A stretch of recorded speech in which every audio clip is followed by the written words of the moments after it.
All right, Don, what are we talking about tonight? Well, we got a bunch of new beekeepers in there, and I hope everybody's ordered their bees. And if you haven't ordered your bees, you need to start ordering bees really fast, because we're getting swamped with orders ourselves right now.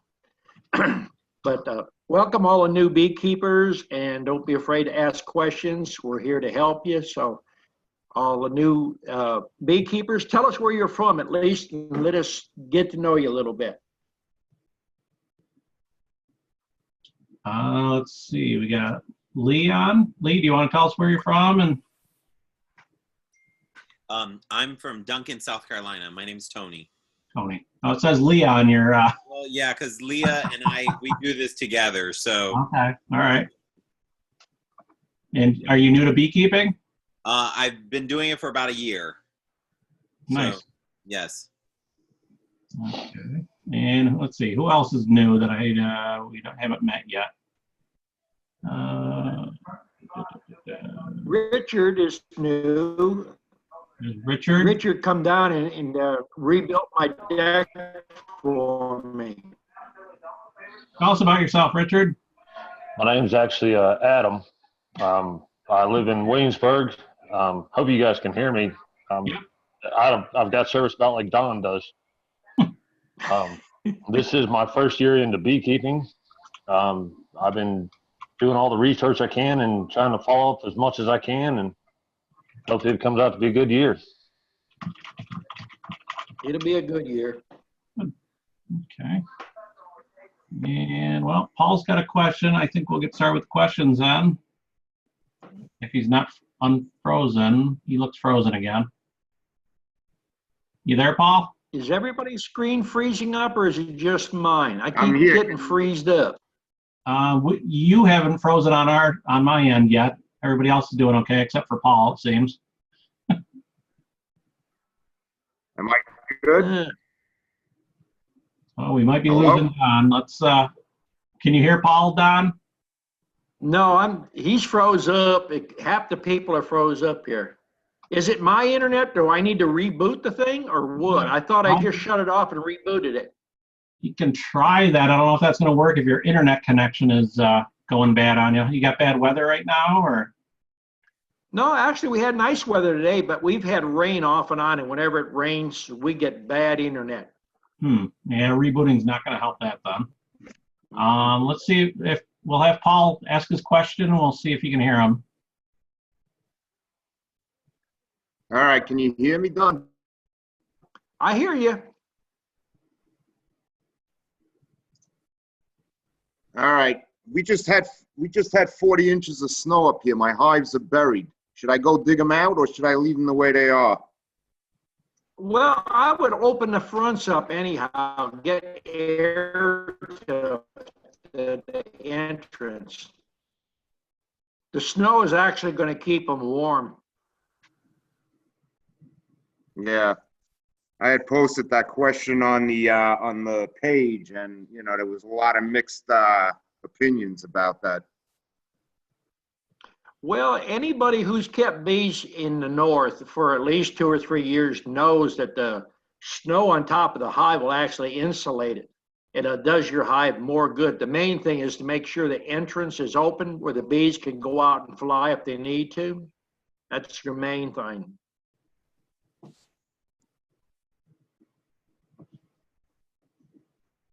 All right. Okay. And I just wanted to give my condolences on the passing of his wife. Okay. Yes. Half the pictures on my thing is froze up. I don't know if I'm getting even out. Yeah, we can hear and see you. You're fine coming through. I sent my condolences to Joe May too. I didn't see it until about a day after, 2 days after. I guess everything around here is a little slow. Okay. Next up is Israel. Go ahead, Ez. Hang on, you're still muted. There you go. Can you hear me, Don? Yeah, we hear you now. All right, because I'm getting a good signal from you, so I can hear you pretty good. Good. I got another question for you. Had another two dead hives. So I'm up to 3 now out of the 200. And, but I got a question. I went through those hives today, and the 2 that I had dead, I did not see not one piece of pollen in any cell in any of the frames. Is that a problem, or should I not be worried about it? Actually, that's not a problem this time of the year. They might have consumed most of the pollen. That's probably not the reason they died. I would take those frames and use them in another split or add them to another hive or even put them on top. Yeah, I took the boxes and I actually got them sitting in here next to me inside the house. I just brought them inside, took all the bees and, got them all off the frames. It looks like they just froze is what happened to them, but was just really concerned because there isn't not one cell in there with pollen in any of the 10 frames for each of the, because they're both 5-frame boxes, What does the bees actually look like? You say they froze. I don't think they froze unless you got moisture on those bees. Were they wet looking? Yeah, it's really hard to tell, but we had this really weird weather. We were hitting 50 degrees, and then at night we were going down to 27 degrees for like 3 or 4 days last week. And when I went out there, these 2 hives were, it didn't look like any extra moisture than the rest of them, but I don't know. The bees weren't even in a cluster. They were all up at the top where the sugar was. And so that's why I thought maybe they froze at night, because they weren't in a cluster up there. Was you feeding sugar water or were you feeding dry sugar? No, it's dry sugar. I don't think they froze from dying, froze out that way. I think moisture did it, or either that or they could have starved. Yeah, well, yeah, there's still. You got a sugar board on top of your hive on the 5-frame box? Yeah, I got a sugar board. Yeah, it's like like a candy board basically. Yeah. It was a 3-inch thick board. There's still plenty of sugar inside of them. That when I went there, but yeah, I don't know how to explain it. I just thought maybe they just froze to death up there because it was so cold. And a lot of the other boxes, when I opened the other boxes, I opened a whole bunch of them today because we were 50 degrees today. Yeah. And, every box that I opened had about 1 inch of dead bees on the bottom that I had to clean out, on the bottom of them. That sounds awful high, Yeah. You hate to lose any hives, but when you say you lost 2 or 3, you better pat yourself on the back, because there's a lot of beekeepers that's lost 60 to 80% of their beehives. So you're doing phenomenal. Yeah, well, I'm pretty concerned about it. I don't know. Is your hives pretty level, or you got them tilted forward, at least a half a bubble on a level? Yeah, no, I did it just like how you told me. I got them all tilted so that if any water's in there, it's draining out. You know what I mean? So, yeah, I don't know. I'm not sure what happened, but I did notice that there was absolutely 0 pollen in either of them hives. And the other ones, all of my other hives still had, little bits of pollen around on some of the frames. So, I just don't know what the heck happened there. I wouldn't worry too much about the pollen situation, because some hives, if they're a little bit weaker in the fall, they don't store enough pollen, but that's not a reason for them to die. Usually it's the moisture that kills them, or starvation.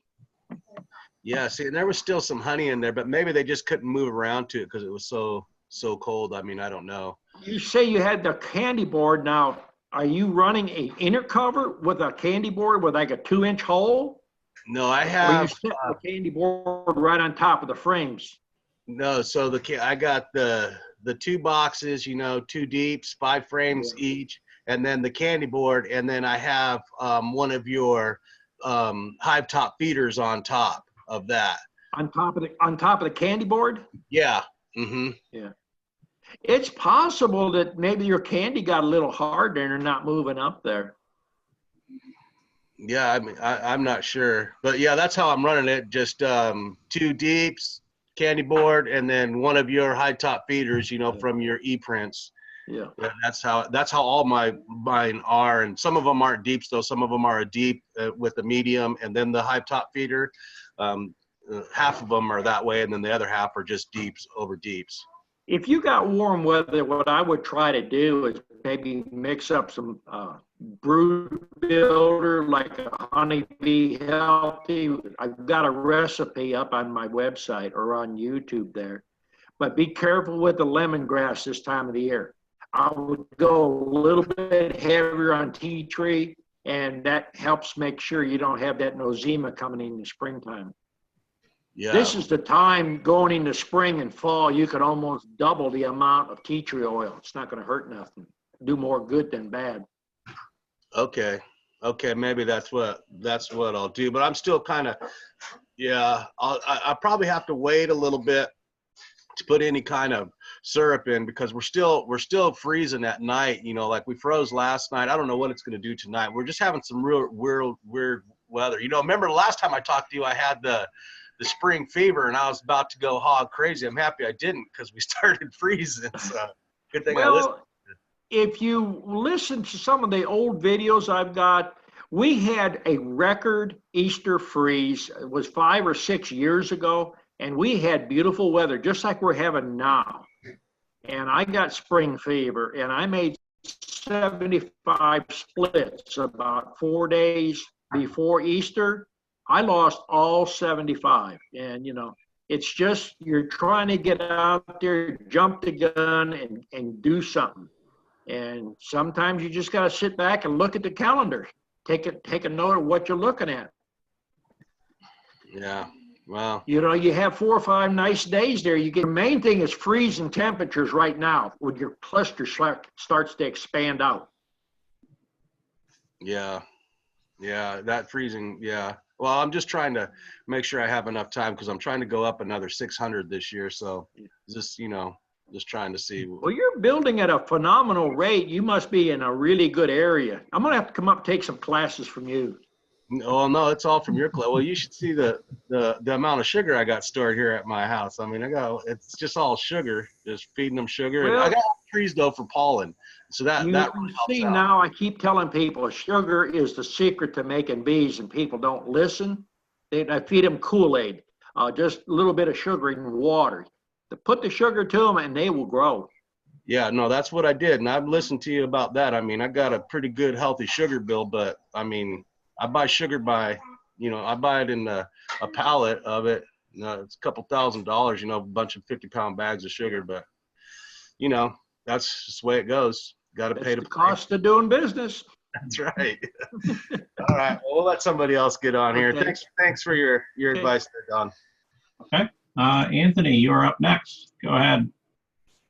Yeah, I just want to talk about what Paul was talking about. You know, he posted that picture with like one snowblower track through the 4 or 5 feet of snow, and his hives are completely submerged in the snow. And he asked if the bees could suffocate him. And I thought the right answer was yes. I fully understand the snow is an insulator, but if the entrance is blocked and the ventilation is blocked, it doesn't make sense to me. But there was a few people there from Canada and up north that said, you know, they take the first couple of snows and they bury their hives in the snow. Okay, I understand that, but they were saying like the snow is porous enough that air and CO2 go through the snow.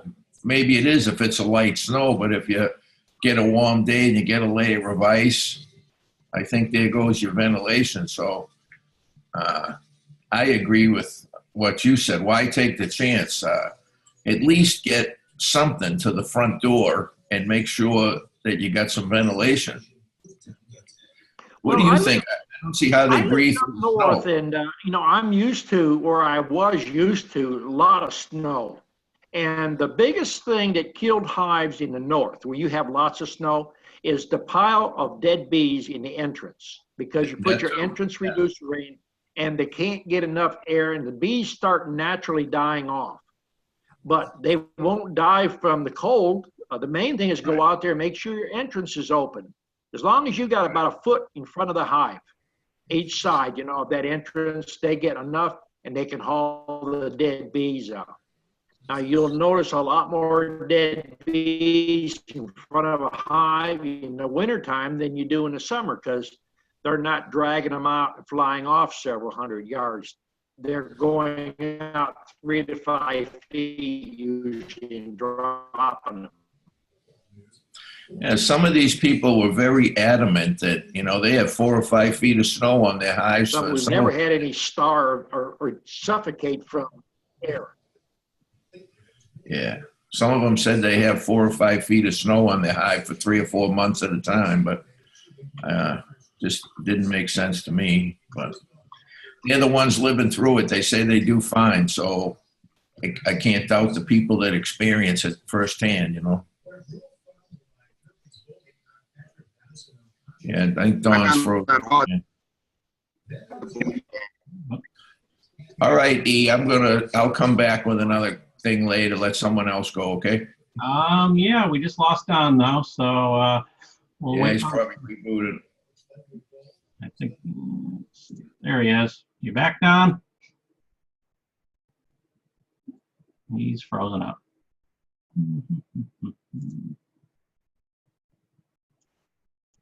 They just met me. You keep freezing up, Don. We might be losing you for good. Uh-oh. We'll try, see if we can get through it though. Let's see. Next up is Tony. Go ahead, Tony.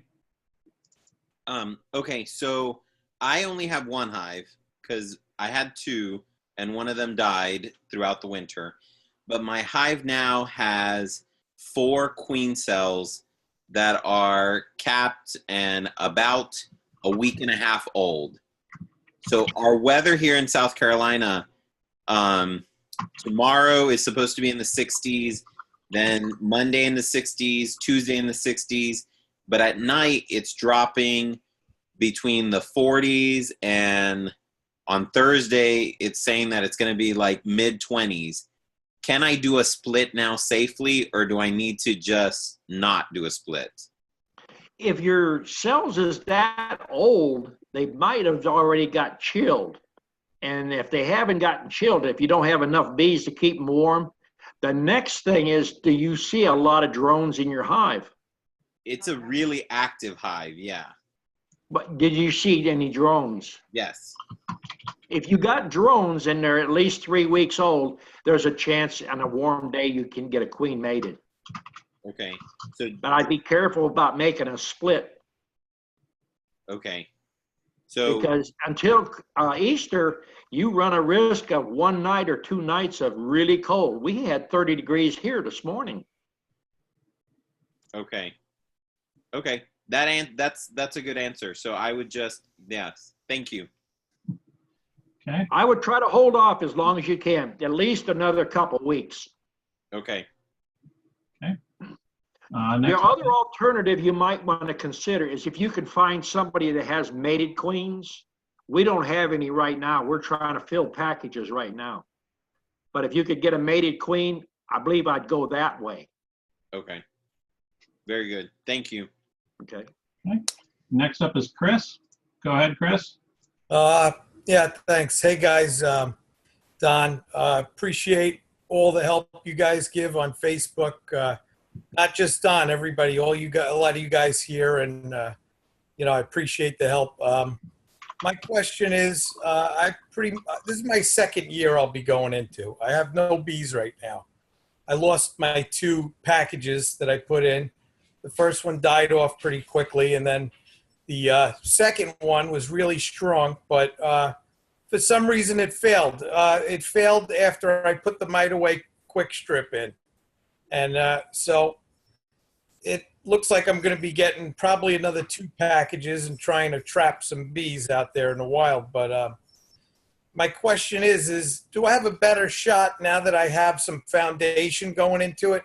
Because, I just don't know what I did wrong, to be honest. Well, when did you put the packages in and did you feed them? Okay, I followed your advice, and then I got greedy and I wanted honey.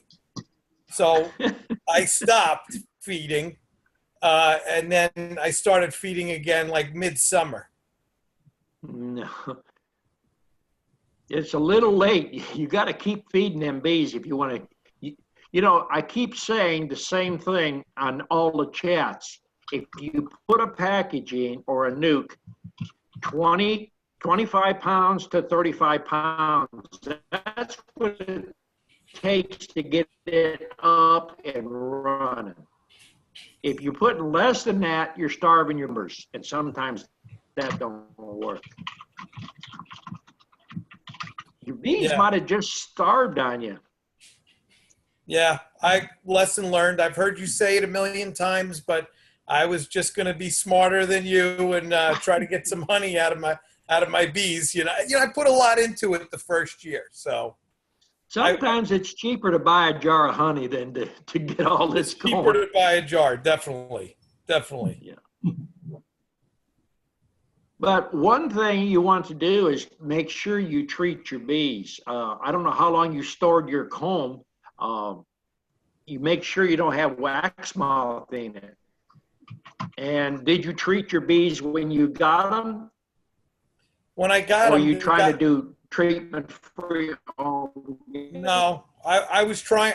I was going to do. I didn't know what I was doing, so I asked the guy, and he said, "You don't need to treat these bees. It's a package."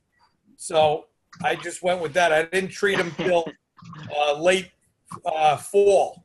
I treated them with the mite away strip, and well,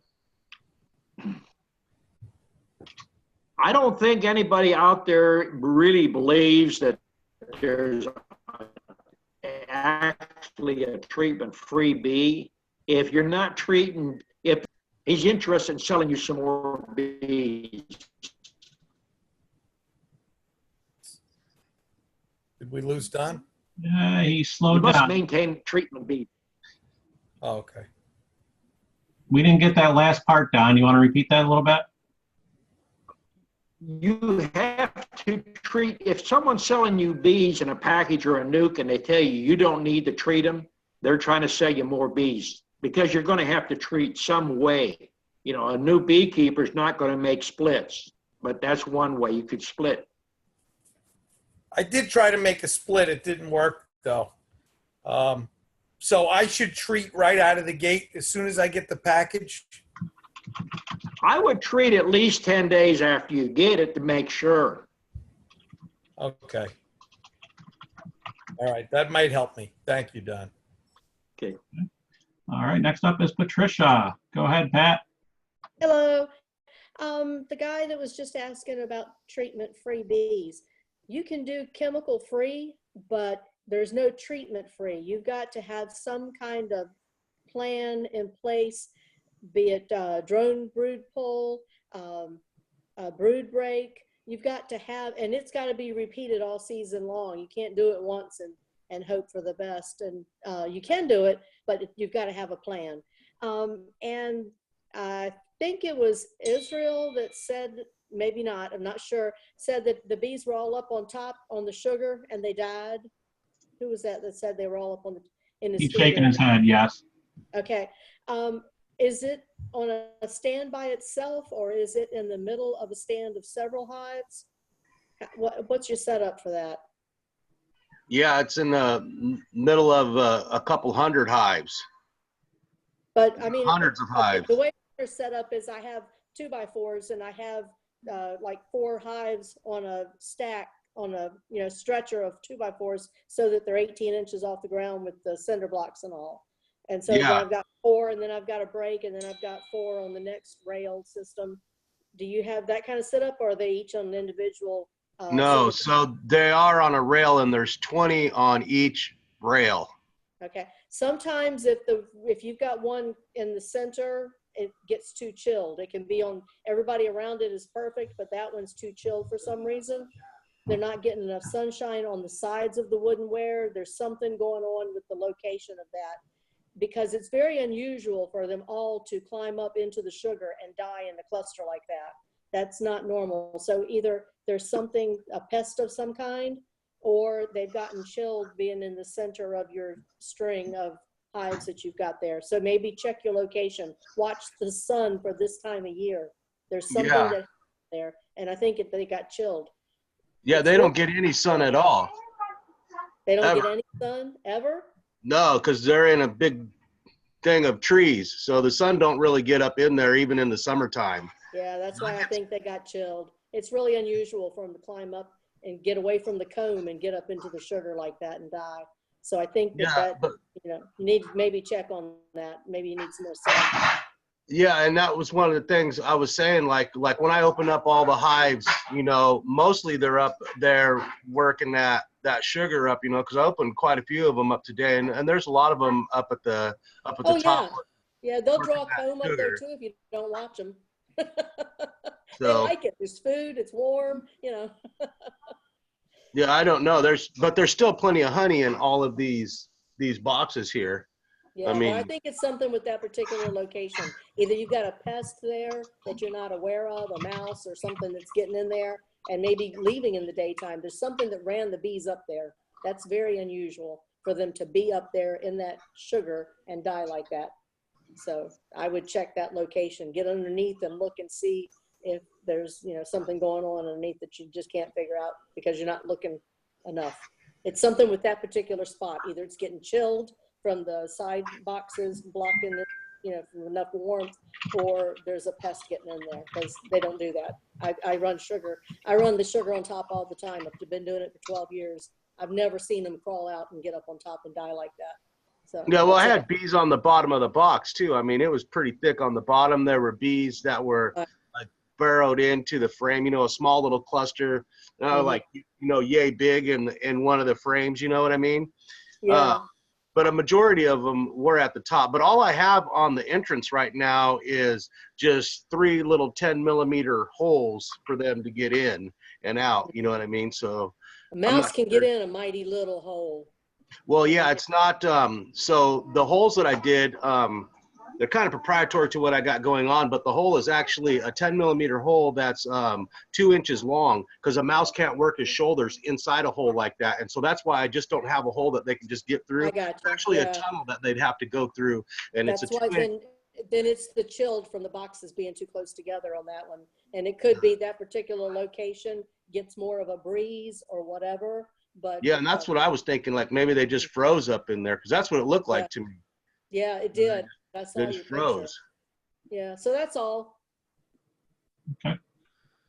All right. Next up is Anthony. Go ahead, Anthony. Yeah, Charles Quimby would like me to ask Dawn, what thickness Advantech do you use for top covers? I used the one that's close to 1/2 inch and the one that's close to the 3/4. They don't actually have that. They're in 64ths now. So the thicker one actually works good for bottom boards and lids, and it stays perfectly flat. And 1 coat of paint usually lasts you 2 or 3 years on it. Okay, so that should answer his question. If it didn't, he can send me another message there. Dawn, when you're talking about sugar, like when you, the other guy here, Chris, was asking about, I think Chris was asking about packages, and you said put the sugar to them. Do you mean dry sugar, or you mean 2-to-1 or heavier syrup? No, you're going to have to mix it up in a syrup if you put a package in or a nuke, but you might as well just go ahead and buy 25 or 35 pounds of dry sugar. That's what it's going to take. Now, some people just buy a bag here and there, and they forget actually how much goes in there, but if you buy a 50-pound bag, you have enough per hive. Okay, I just wanted to clear that up, whether you were talking about sugar or syrup. Do you have, yeah, you have, I was going to ask you, do you ever feed dry sugar? And you said, yeah, you do sometimes. You dump it in the back of the hive.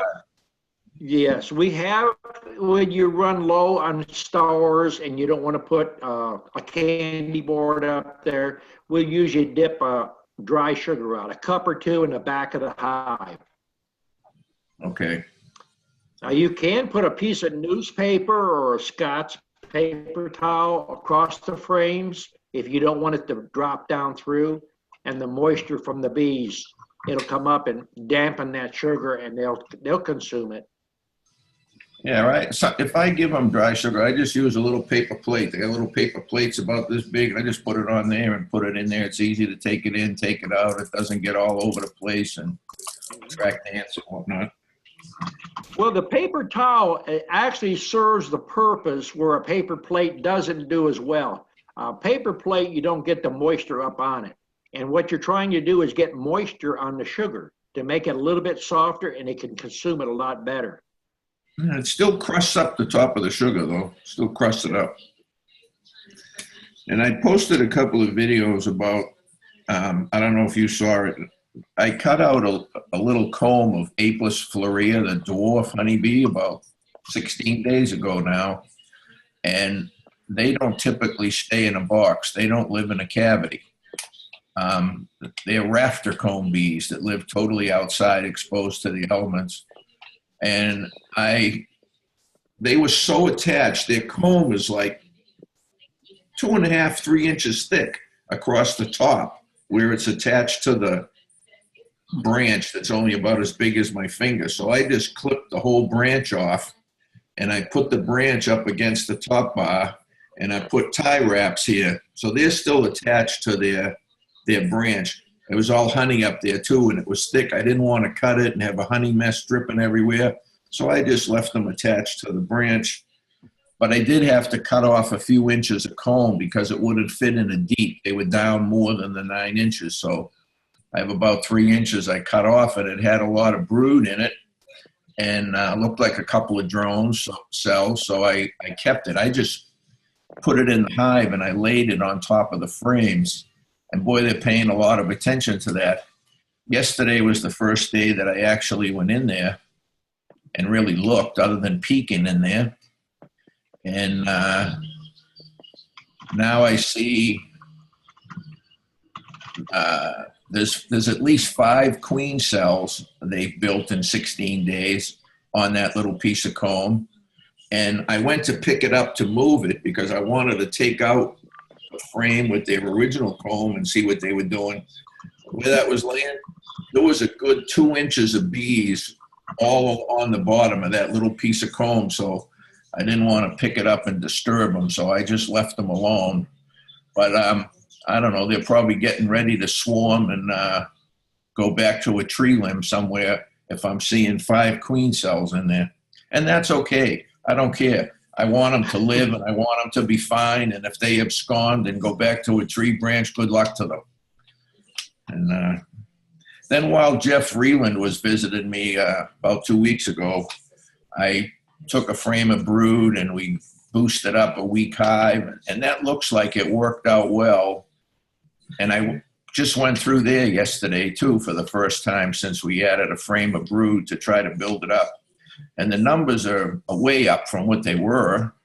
But I got to look better again today because it still don't look like that queen is laying. And I thought once I gave her some bees and some brood, she'd start laying because there was just a queen and about 150 bees. So she's not going to lay if there's no bees to keep the bees warm. So I got to check today and see if she's going to do anything, or maybe I'm going to need to replace her next week. I don't know.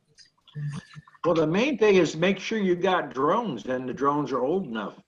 Yeah, we got, you can make all kind of queens. Yeah, I got a lot of drones in there, so that's looking good. I wasn't even seeing them 2 or 3 weeks ago, so I see the drones, so hopefully it gets better. Okay, that's it for me for now, and be brief. And, okay, E, go ahead. All right. Paul, are you still with us? Yeah, can you hear me? Okay, go ahead. Don, I know you're not a big fan of inner covers, but I see a lot of videos on YouTube where people are using canvas. What's the purpose of that? You broke up pretty bad. I didn't hear what you were saying. I heard something I said a about lot. inner I see a lot of. covers. I know you're not a big fan of inner covers, but I see a lot of videos on YouTube where people are using sheets of canvas. What's your opinion on that? Sheets of canvas for what? I'm not understanding that either, Paul. It's replace.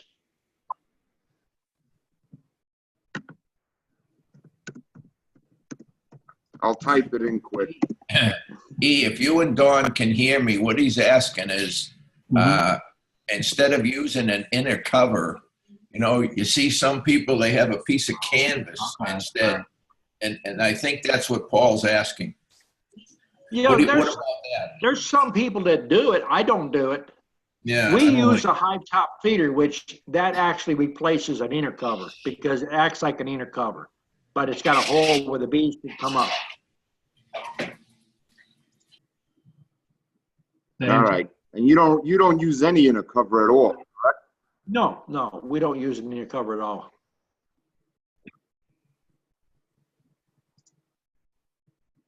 All right. Okay.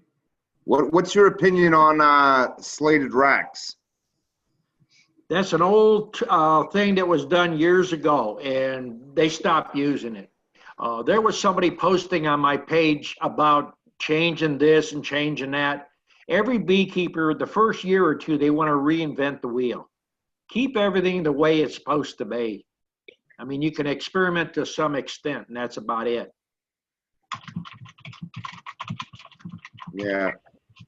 There's a lot of people were saying up north they use them a lot, you know, they're great for overwintering hives. If you have a good lid on your hive, you really don't need an inner cover.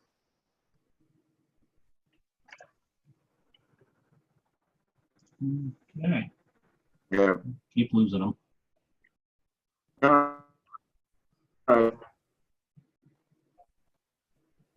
We're having fade out problems on the internet tonight. Yeah, a couple people got bad connections tonight.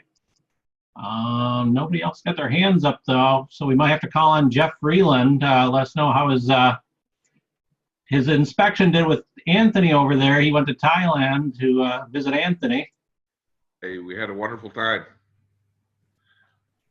I don't know if you hear me there. Yes, Yeah, we do. Okay. Oh, okay, great.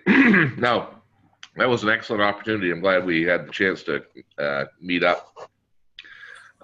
Interesting bee type, and I agree with Anthony. I think that queen there is the suspect issue there because it was easy. They're easy to work with, and it looked like they had a good.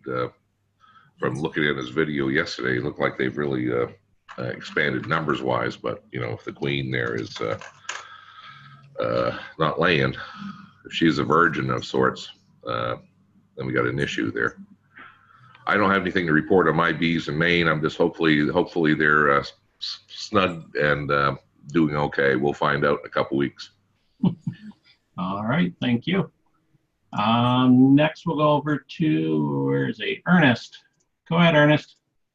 Yes, I'd like to give my condolences to Joe May and the loss of his wife. So, and the honeybees, they're doing good. I got 28 hives. All the 28 still living, and they're bringing in pollen, bringing in nectar, and I've started feeding them pollen, and I even put pollen patties on them. But what I wanted to ask Don is, what size holes do you have on your top feeders? I'm getting mold in those hive top feeders. I have 2 3/4 inch holes in the ends of them, and they're getting mold in them. We used to use a 3/4 hole, and I think the last update on those plans, we're using 1 1/8 with hardware cloth on the inside. So you have 2 1 1/8 inch holes for ventilation. And we drill our boxes too with a vent hole in those. So we have plenty of ventilation holes in them. Yeah, well, I got the boxes, ventilation holes, but moisture don't seem to be getting all that hive top feeder. You know, I have moisture, it collects up in it, and then that, I guess, the moisture makes mildew and mold in there. You might be putting a little too much water in your syrup, or you're filling the feeder up too full. No, I haven't done anything. fill those feeders up all the way.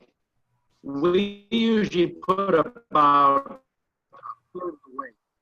Well, the mold could be just from the moisture in the air. Yeah, well, I suppose it is because I haven't fed them any since, last year. I have fondant on them. Yeah. So it just seemed like the moisture that's in there, it's creating a mold. So I got to pull up and put new You ones might on. want to put two holes in the back and put one on each side and put screens over them. Because the bees won't get, up in there. You won't get no robbing that way. You get a lot more cross ventilation. Yeah, I'm going to have to do something for next year because I don't like the looks of that. The bees certainly couldn't take care of it. It's been being I think I would take a sprayer, a hand sprayer, and take a little bit of water and bleach and spray around inside there a little bit and see if that might help you a little bit. Okay. Well, I'm going to take them off and power wash them and then wash them out with bleach and before I reuse them. Joe May had something to add to that, Ernest. Go ahead, Joe. Do you have any other hose coming out from the beehive up into the box other than the ladder system? I have ones on the side. I have 1.25 inches on the sides of them. I've got a 2-inch hole with screen over it coming in the bottom of the feeder, so it keeps that moisture out of the feeder coming up through the hive, gives them positive ventilation. Okay, right up through the feeder itself then. Well, no, we got the ladder, and then I move over center of the box and put a 2-inch hole with screen over it, so I get that positive airflow through that feeder. Okay. Don't have any problem. It might help you. I don't know. Well, I can give it a try. Certainly need something to get that moisture out there. But I haven't lost any hives, so that's one good thing. There you go. There's a lot of people lose them, so you pat yourself on the back that you're doing good. Yeah, will you have any queens for sale April the 3rd? I'm coming down April the 3rd there. We should have some queens probably the middle of March. Okay, well, reserve me some for April. Okay. All right. Well, we're setting up a yard here too that's going to have a bunch here because we're doing some artificial insemination classes and we're doing grafting classes. So we're going to have about 3 classes in a month. And those will be an all-day class where you do grafting in the morning and then you're going to set cells in mini nukes and then you're going to cage queens as part of the queen grafting class. Okay, well, whatever you're doing, we'll participate. Okay, thank you. Okay. All right. Patricia. Yeah, the guy with the slatted rack that he wanted to know whether they were a good idea or not, tell him to save his money. Who was that? Who was that? Was that? I think he's gone. I think that was Paul. It might have been Paul. Where'd he go? Is He he must still have here? left. Huh? That He's came not- out in the 50s and the 60s. Some of the old beekeepers thought it was giving it more ventilation, and it turned out to be a waste of time. Well, and a lot of them thought that because they beard in the summer, that if they put that rack in there, they wouldn't beard, and it was so much better for them to be inside the box. But they're going to do what they're going to do. They like to beard because you got so many workers left over after nectar flow. They're bored. They don't have anything else to do, so they're hanging out on the front, smoking cigarettes, shooting the bull. And so they thought, oh, let's put this little rack in here, and it'll give them space. It's just a waste of money. Don't buy it. If you're concerned about where the bees go, put a box on them and let them have some room, draw some comb. It's a good chance to get drawn comb for next year while you've got all those extra workers in July. Okay. That's all. Okay. Let's see. Scott, go ahead. Okay. A few weeks ago, Don, I spoke to you about a hive that I thought was queenless. You suggested pull a frame out of it and put a frame from a good hive with eggs in and stuff and see what it'll do. Just as an insurance policy. Right. You said don't don't combine. You don't recommend that. So after I did that, I did get a few queen cells out of it. Mhm. Like I said, that was about a month ago. It looked like it didn't take, but one thing I was doing when I was inspecting another hive, I had a huge amount of bridge comb, and it was full of eggs. And so I thought about that video where you had a frame of eggs, and you were talking about making queen cells, and I guess you cut the eggs out of the frames, and then you lay the comb over the hive. I guess it causes them to make queen cells. Mhm. So I decided to do that. That was a few days ago. I pulled a frame out, so I had a gap in that hive, and I took that comb that was full of eggs and laid it over the top of that empty space. My question is, I did this on Friday. When do I need to check to see if it made queen cells? And if it does, if I get 8 or 9 queen cells, do I leave 2 or 3 in there, or does that mean I can make 8 or 9 splits? If you have the bees, make as many splits as you can. But if you Okay. laid the comb there, what's happening is they're going to make some bridge. So you're going to have to take a knife and separate it from one of the frames. Because if you try to pull it up, you're liable to pull your cells apart. Now, if you got a bunch of bridge comb there, then you must not have the right number of frames in your box. Well, You're running a 10-frame box with 9 in it, you got the wrong bee space. Well, what I did is I made a hive top feeder, and I used just an old medium, and I stapled some wire cloth across the top, and I put sugar over it. And so there was a good amount of space in that, I guess, makeshift hive top feeder.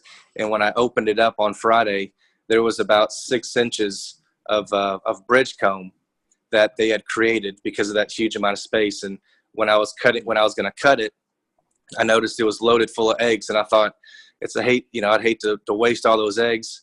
And I've got a hive that I thought was queenless, so I decided to try to use those eggs. But I guess the question is, because I did it on Friday, when do I need to check to see if they've made queens? If you got it A week? last Friday, wait 1 whole week, then go in there. The cell should be capped by then. Okay. So wait a week to check. Another hive. Okay. All right. Thanks, Don. Okay. Israel, you're up. Don, I got a question. Have you experimented with or had any of your students use any of those graphless queen rearing systems? Where they have the queen actually lay in the little plastic. Right. Got 2 systems here. Got a Jenner system and a Nicot system. Yeah. Have you tried either of those? Well, it's a good way to ruin a queen. Because if you got a decent queen, she'll lay that up in less than an hour. And there can only lay 100 eggs in there. And you have to physically catch the queen. And the majority of people that are trying to use that system are afraid to pick a queen up. So they're using queen catchers, and they're killing the queen before they even get her in the box. And once them 100 eggs is laid, she's going to shut down. And if you do that periodically too many times, that ovaries is not going to restart. So you can be wasting a really good queen. Okay. Of all the times I've talked about making queens, I think that's a wasted amount of money. If nothing else, pull a queen out of a hive and let them make them that way. I wouldn't suggest that, but that's about the easiest way. The next way is just crowd them or feed them a lot, and they'll make cells naturally. Yeah.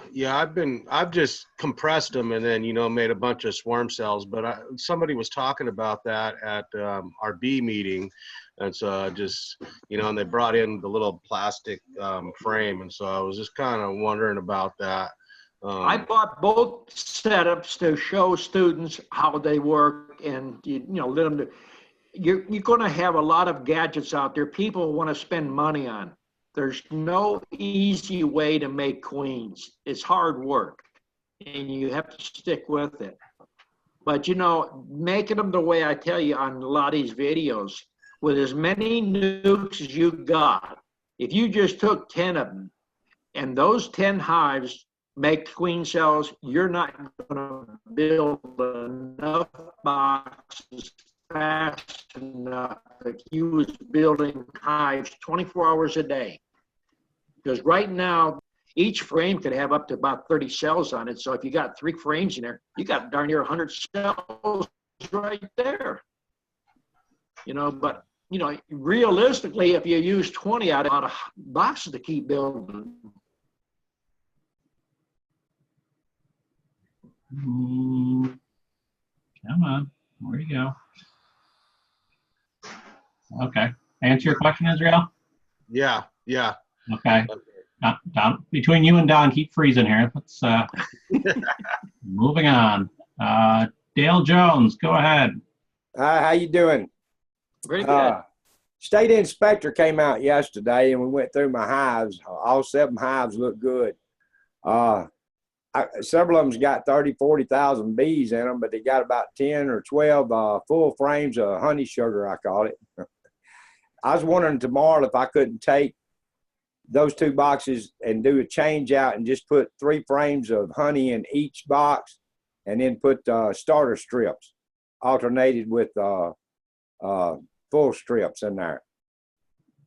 Basically, checkerboarding, yeah, if you've got a lot of bees in there. But going back to the bee inspector, did you take and watch the bee inspector work in your hives? He made me work it. Good. Did he have gloves on? He did. I didn't. I got stung 13 times.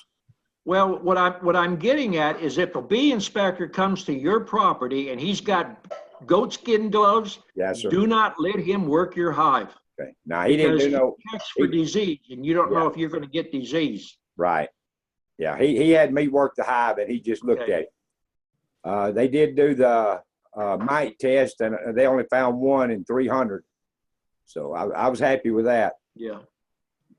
And I've got screen boards on all my bottoms. I have made up the solid boards, but I was going to ask you this. Is there no way you can just maybe cut a piece of plywood to slide in there over the screen board to do the oxalic acid treatment? Or do I need to just change out to the solid bottom? You could do it. Screen bottom boards, if you put another piece over it, you create a place where you're going to have wax moth eggs and small hive beetle eggs.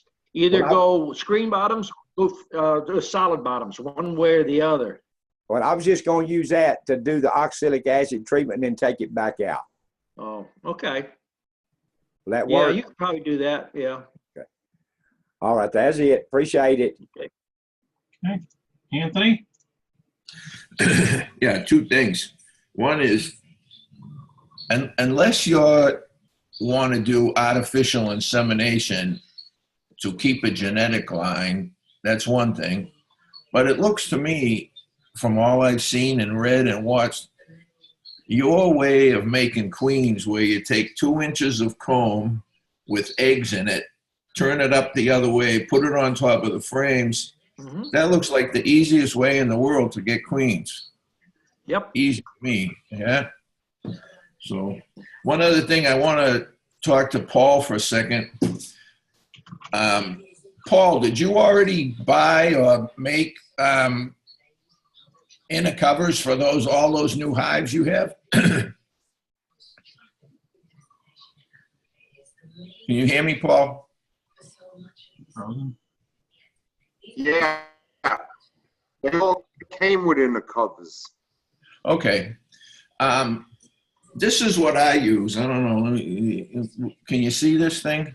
Where am I? I can't even see my it, yeah. Yeah. This is just a shim with plastic screen on it. And this works good for a few things, you know. I use frame feeders. So whether I'm doing an inspection or I'm filling a feeder, when I take the cover off the hive, you know, the bees can't come boiling out. Mine don't anyway, but they can't come boiling out. And if I want to fill the feeder, I just slide this screen over 2 or 3 inches, fill up the feeder, slide it back. It's really low impact and easy to do. and it's also helps with your ventilation, and it doesn't have a place for hive beetles to hide, or less. You know, we don't have them here in Thailand. They're just not in this part of the world. If you look on a distribution map of hive beetles, but I like this inner screen. Works for me. And like everything else in beekeeping, you got to do what works for you. Yeah. Okay. Just wanted to say that. I was watching these videos from that guy. I think his name was Paul in Canada from that university, and he's using the canvas covers. And like Eli Zara said, you can peel back the canvas and you don't expose the whole top of the hive. So you don't have all of these bees boiling out, which is a good point. But the canvas, I would think, if you had a hive beetle problem, I would think the canvas would be a better hiding place than a wooden top board. But I don't know. No, not really, because you have it's a flat surface. It's just regular. It's regular canvas. Yeah, I've seen a lot of people using them. It looks like people in other, like India and maybe in Africa, some of those African countries, and where we have members from. It looks like a lot of people over there, like India and maybe Philippines, use that piece of canvas under the top lid. Yeah. I'm gonna give it a shot on a few hives. I'll see how it works out. Yeah. I don't see any hands up, but Matt's been pretty quiet sitting over there. I think Matt owes us a question. Matt's having dinner. Ow. You're unmuted, Matt. Ow. Well, I guess I've got one question. So recently we started using pine pellets that we bought from Tractor Supply as smoker fuel. And we have leaves and such for part of the year, but for most of the year we don't have anything. So we picked up these pine pellets. You know, it was $8 for 40 pounds at Tractor Supply. Problem is that the resin from the sap, it makes the smoker sticky. Like, you know, you can't actually open it after you've used it, 5-6 times. So I guess what my question is, what's a good solution to that? What do people use? Tried the alfalfa, and that was awful. The alfalfa, we tried alfalfa pellets, which worked really well, but our sinuses were. Well, that and our neighbor. Well, Anthony's raising his hand. Does anybody have a suggestion, I guess? Yeah, Matt, I use newspaper and wood shavings that I get from the sawmill here. So I get a lot of resin, creosote buildup. Two things that I can suggest. One is when you finish using your smoker, open the lid while it's hot and everything is still pliable. Just open the lid and leave it like that, because if you've got the gum and the resin tar built up and you let the smoker cool off, you go hell trying to get that cover open. So leave your cover open when you get done with the smoker. That'll help with that problem. Yeah. And when you get it built up around the rim, I take a wire wheel. I got like 1.5 inch wire wheel. I put it in my drill and I go around the top of the smoker and the inside of the cover, and it solves that problem, because I have kind of the same one where I'm using wood chips. Well, the downside of the wood chips was we were using pine wood shavings, same as we use in our chicken coop. And one of the things that I realized last year was it was getting too hot. Like, I'd put my hand out at the smoker, and I mean, wood shavings, you got to be very careful, especially with pine. I put 3 pieces of, I'll ball up like 3 pieces of newspaper in the top when I get all done. And I mean, if you saw the video, I think I posted yesterday, I mean, you see me smoking myself before I opened the Apis florea hive, and my smoke is nice and cool with Are you putting a newspaper on top, like as a filter, or grass or something? You got to put some type of filter on the top to keep from shooting hot air and hot embers. That makes sense. Well, and actually, you're right. And our previous advice was to use alfalfa pellets, and we were using those, and it didn't require anything on top because it's actually a grass. It's like what you're talking about. Yeah. You know, our sinuses couldn't handle the alfalfa pellets, so we tried the pine bedding, which is, you know, it's pellets for bedding, which is much cheaper, works just as well, and it's like a smoker pellet that you buy for, you know, if you have a smoker or Wood something. stove. Yeah. Don't you live next to the swamp? Yes. Well, why aren't you going down there and getting cattails? That's actually not a bad idea. The cattails is a good smoker fuel. I mean, you got to keep them in the garage, keep them dry. Another thing is punky wood. If people live out on the farm, they know what punky wood is. Punky wood is real soft, dead wood. And they put it in a bucket and keep it dry. It smokes slow and it doesn't get real hot. Yeah, Pat had her hand up. I think Pat wanted to say something. Go ahead. For smoker fuel, you can get burlap and wet it, and it will smoke and smolder for a long time. And it doesn't build up creosote inside your smoker. You can also go out, get cattails like Don suggested, or sumac fronds. And the sumac, if you burn it, also will help with mites control. Excellent. Sumac, okay. How does... It has like a bloom seed pod thing on sumac. You know, it's like that brown staghorn thing. sumac. It turns brown towards the fall. Yeah, that's a real good one. And that also helps in natural mite control. Doesn't get them completely, but it does help with them. What'd you say, Leon? And if you live near anywhere where they're still raising cotton, like we are, you can, once they harvest the cotton, you can go out and gather it up. And most farmers don't mind as long as you don't touch the bales, but there's always extra cotton laying around the bales when they're baling them up. But make sure with the cotton that you lay it out and dry it for a couple of days before you bag it up, because if you bag it up right out of the field, it will mold and rot. It's a cloth, so you got to be careful about that. But if you lay it out on some racks or cookie sheets out in the garage or the shed for a couple of days, dry it real good, bag it up, it'll last for years. And pine needles out of pine trees, those pine cones burn real good. And if you... Anything that's free. Yeah, anything that's free is what Leon says. Old t-shirts, you can go to the thrift store and buy old t-shirts and cut them up and make excellent smoker fuel with those. Anything that's cotton or an all natural fiber, make sure it doesn't have polyester or anything like that in it, just cotton. But you can get t-shirts at the thrift store for a couple of dollars and cut them up and moisten them a little bit, and they'll smoke for a day and a half. If you don't want the smoker to stay lit, it will not go out. That's one thing that I found to be true. All right. I got a couple people that want to add to that. Go ahead, Steve.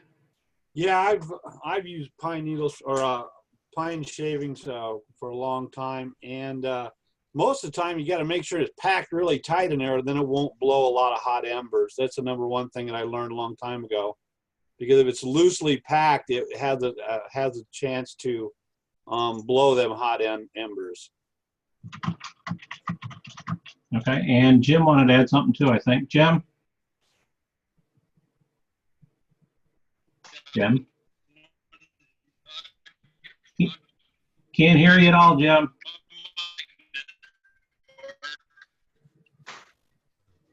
No, anybody hear? Can't hear you, Jim. Okay, well, hopefully that answers your question, Matt. Yeah, Okay. Thank you. Sure. I also use old cardboard from boxes and stuff and just roll it up really tight. Stays lit for a long time, and make sure you do put some kind of grass or something on top of it to cool it down a little bit, though. Yeah. That's the main thing. You know, if people are talking about using those pellets, you have to watch if you get embers from sawdust or shavings. If you blow embers into a hive, they will kill a queen if they get on a queen. So you have to be very careful with that. I have 2 videos out there show you how to light a smoker, and you should test your smoker on the inside of your arm. It should be very cool. If it's hot, then pack more grass on top, dry grass, or get some pine needles. The long needle pine burns faster than the short needle. If you get the short needle, it burns longer. In fact, Al comes down here with a bag and he hauls it back to Tennessee because mine burns better than his, he said. Nice. All right, looks like we've got time for a couple more questions. Chris, go ahead. Yeah, Don, I just have a quick question about traps out. Right now I'm building them. Probably be putting them out, I don't know, here in New York, maybe April. What are the best dimensions for putting the traps in? You know, what do the bees prefer? The size of the box? Yeah. I like 5-frame boxes. They're easy to handle. There's several people's been posting stuff on my page, on the Fat Bee Man group page. If you look at the French wedge, which is 245s, you can take one box, hang it on a tree. If it's full of bees, you can take another box there and actually change it out in 3-4 seconds. It's that fast. Where a lot of people are going bungee straps or nailing boards to a tree, I find usually around 6 foot to 7 foot is about ideal. Now, you will find some swarms that do go down towards the ground on old equipment and stuff. But usually don't go any higher than 7 foot because you have to get a ladder. That's another piece of equipment to haul out onto a place to hang your swarm trap. And I don't recommend using old comb in a swarm trap because if you don't catch a swarm within 10 days, it's going to be ate up with wax moth. You can use a couple small pieces of starter strip with new comb. It can sit out there in the woods 5 years and the wax moth won't bother, new comb. But once the bees get on it and start drawing, they will eat that up. And dip a Q-tip into your lemongrass oil and just rub it around the circumference inside the box with the lemongrass oil and leave the Q-tip there. And make sure you put 5 frames in there. And they don't have to have full foundation. A starter strip, just give them something to draw off of. It keeps the foundation nice and straight for you. That's the easiest way. Thanks, Don. It's a lot of people were saying that you want to use the old comb, number one. And then I said I was going to use one of your nukes that I built, and they said, no, that's too small. So I was wondering on the size. Wait, I always have this thing that people say, ask 10 beekeepers, get 20 answers. I try to tell people, if you want a good answer, ask people that make a living at what they do and hope they give you an answer. Most of them think it's top secret. I spend more time trying to show people how to do things on the cheap and things that actually work. I'm not trying to sell you nothing, trying to educate you. Thanks, Don. Thank you. Okay. All right, Paul? Yeah, I just want to add to Matt, a lot of the new smokers, you have the grate on the bottom, but a lot of the new ones come with a grate now on the top by the comb. I guess that's to keep ashes from blowing into the hive. But if you're using pellets, you know, they recommend putting the grate in the top of the comb. But I don't use pellets. Did you understand that, Matt? Kind of broke up. Yeah, it kind of broke up. We have an older smoker, and Pellets, so I just wanted to add to that. I know the smoker I just bought came with a. You're breaking up again. Yeah, Paul. if you have an older smoker, apparently I don't have the problem if I have an older smoker, and I don't think older smoker, chances are then you don't have to grate on the top of the comb. Yeah. No, we don't. It's pretty. Yeah, it's just on the bottom, straight through. You know, there's nothing up top. He's saying you should maybe put the grate on the top to prevent any ash and stuff from blowing out. Oh. Well, that's, yeah, Or like just top, maybe. a screen on top or something. That's interesting. I hadn't thought about He that. said some of the new ones have them, so you might want to look at the supply magazines and see what they look like. See if you can buy one separate, maybe. Yeah, or just make one, you know, but Yeah. honestly, I'm happy with the pine pellets we found. They seem to work really well. They don't generate any like You ash. just can't open it afterwards. Right, and But if after you Anthony yeah, talked, Anthony's right. Yeah, all we need to do is leave it open and just clean it up when we're done with it, and everything should be fine. So I think that'll solve our problem if, you know, we can't find another source of a material, which, we're in southern Louisiana and cattails are available, but we have to go get them. You know, so, and we're not full-time beekeepers, so, you know, we have to weigh what works for us. So. Okay. All right. We got time for one more question. Richard Williams, go ahead. Actually, I just wanted to add, Matt, if you guys go down to Lowe's sells bales of pine needles. I think they're like $5 for a bale. That should last you a long time. I just wanted to add that. No, pine needles are supposed to be the best smoker fuel. We went and bought bales of them for, what did we spend? It wasn't $5. It was not $5 a bale. We're going to Lowe's. Yeah, we will check that out. We I went to put a link on the chat. I put a little link down there in the chat description area. It's for Lowe's. Where I'm working out here in Independence, Virginia, it was $5 a bale. I think back home in Williamsburg, they're about $6 or $7 a bale. Okay, I just opened the link. The thing is, if I understood it right, when we're buying a bale of pine needles, it may be volume-wise a lot larger, but it's not as dense as far as fuel.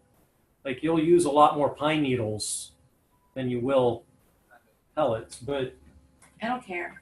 as long as it That's works. awesome. Yeah, we'll definitely check that out. Thank you.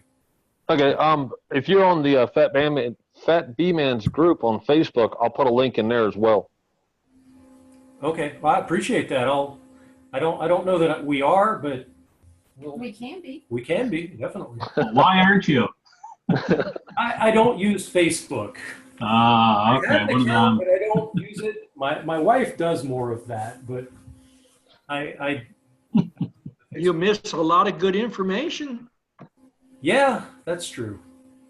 But it's one more thing to keep track of, and I just don't. He's about to. Okay, good. We'll see him on there. See you guys on there. All right, so that'll wrap it up for tonight. Thank you, everyone. Thank you, Don. We will see everybody in 2 weeks. Hopefully we have better internet connections. Wasn't too bad. Appreciate everybody showing up. Bye, everyone. All right, good night, everyone.